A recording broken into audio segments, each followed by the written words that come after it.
Welcome in. Thanks for joining us for the WHHI Daily News, where we strive to bring you more Lowcountry news more often. I'm Bob Stevens.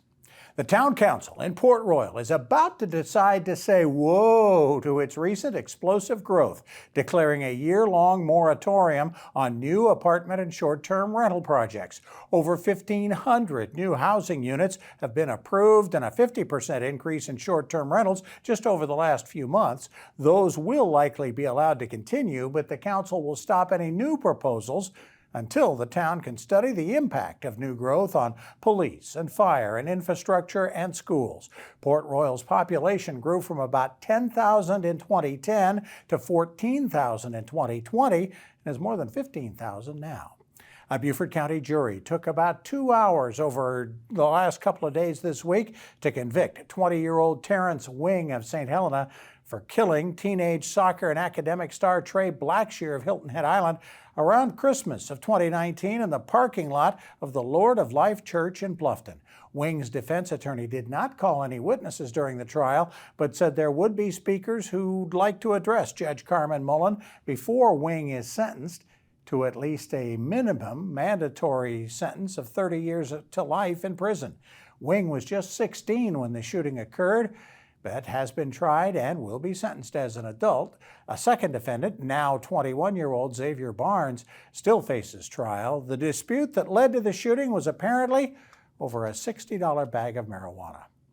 The state Senate's result in cutting up the state's $13.8 billion budget, a little bit different from the House version, so they'll have to get together to fix it. The Senate's Finance Committee wants to give about double the raises to state employees that the House has approved. The Senate Budget Committee also wants to use a property tax relief fund that's been building up for years that the House wants to give back to taxpayers. They want to use it instead to speed up a planned income tax cut, fund more local road construction, and add to USC's health campus and Clemson's veterinary school. All of this, again, will have to be negotiated over the next 6 weeks. The legislature is going to take a break, though, next week after racing some legislation to the crossover deadline for new bills to make it at least through one house of the General Assembly. Among the bills that did make it, a new energy bill that could allow construction of a natural gas-fired electric plant in the Lowcountry. Senator Tom Davis's medical marijuana bill is halfway home again, as are laws banning gender replacement hormones for minors, allowing alcohol delivery to your doorstep, merging 6 health care agencies into one, restricting the marketing of vaping materials to young children, and yes, hunting hogs by helicopter. The legislature already has passed and gotten signed by the governor the new controversial constitutional gun carry law. There is much happier news to talk about. A Beaufort man you'll probably recognize because of his big smile has turned in a $100,000 ticket from the Powerball 3 weeks ago. The man was one number away from the $865 million jackpot. He bought the winning ticket at a Publix on Robert Smalls Parkway, says he's going to keep playing a couple of times a week. And River Ridge Academy hosted its annual Fun Run, Color Run fundraiser this past week. The school wants to thank all its donors, sponsors, and volunteers who helped them surpass their goal of $50,000. In fact, they were actually closer to $60,000. Those funds will be used to improve playground equipment. Most importantly, everybody had a whole lot of fun. For more details on these stories and other Lowcountry news, we invite you to visit the sources listed on your screen. A great weekend to begin with, at least after the rains on Thursday. What's it look like for the rest of the weekend and into Heritage Week? Maria Soden has more. Thanks, Bob. Yep, so taking a look ahead, it does look like we have plenty of sunny, beautiful weather throughout the rest of this week and going into next week. So taking a look at Saturday, it's going to be sunny with Hilton Head having a high 74, low 51, Bluffton's going to have a high 75, a low 46, and Beaufort's going to have a high 74 and a low 49. Come Sunday, it's going to be sunny again with Hilton Head having a high of 76, a low 55, Bluffton's going to have a high 79, a low 52, and Beaufort's going to have a high 79 and a low 53.